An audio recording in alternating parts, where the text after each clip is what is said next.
Hello again, welcome back to the potting shed. Today we're going to be talking about watering your peace lily and some advanced techniques that you really need to know.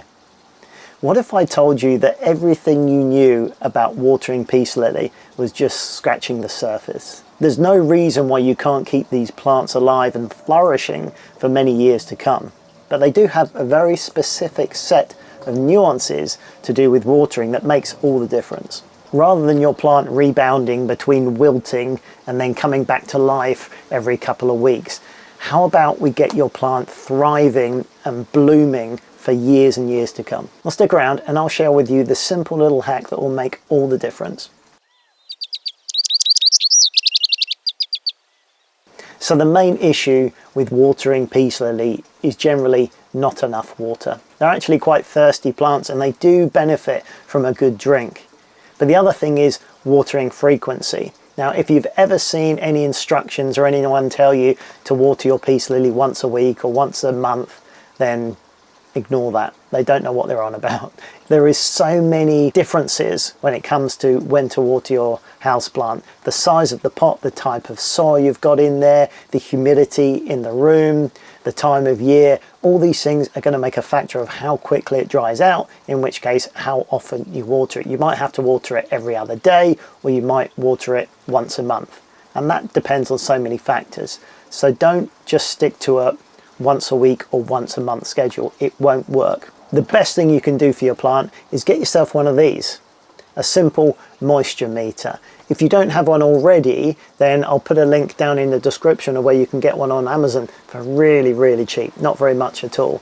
And everyone who keeps houseplants should have one of these because it really does make a massive difference. I'm going to show you how to use it to get the watering dead right every single time. So although peace lilies really don't like to dry out, they don't want to be soaking wet all the time either, especially if it gets a bit cold, because as soon as it gets cold and wet, the roots are going to rot very quickly and your peace lily is going to die.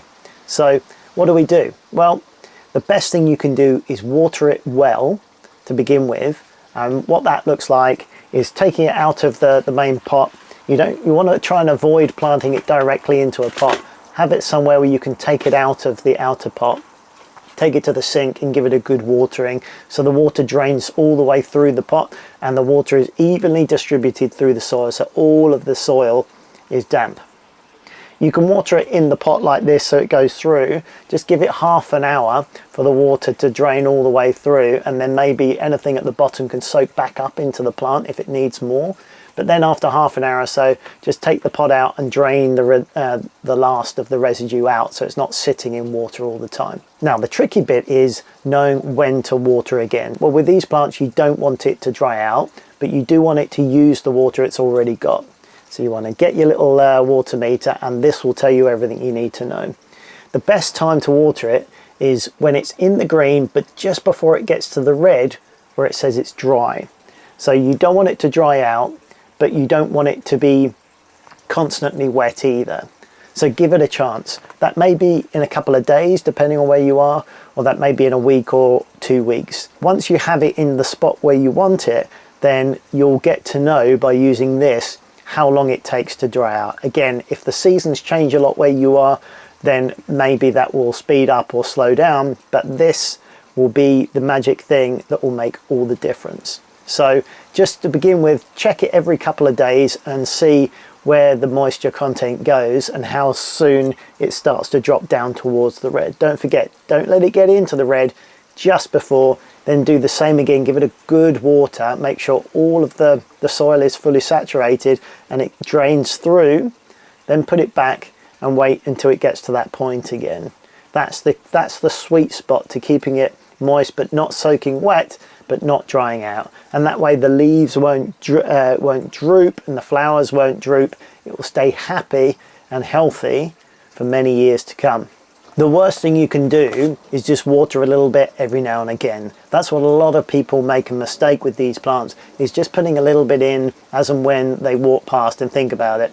But the trouble is with that, you have no idea whether you're watering it enough, too much, but generally it's not enough, because if you just put a little bit in, it will soak down an inch maybe at the most, and that water will just evaporate off the surface and not even get down to the roots. you need to give it a good water enough so it soaks all the way through and finds its way all the way through to the roots. So potentially, if you're watering a too small amount, you could be watering it all the time and it's doing no good at all, and it's going to dry out too quickly.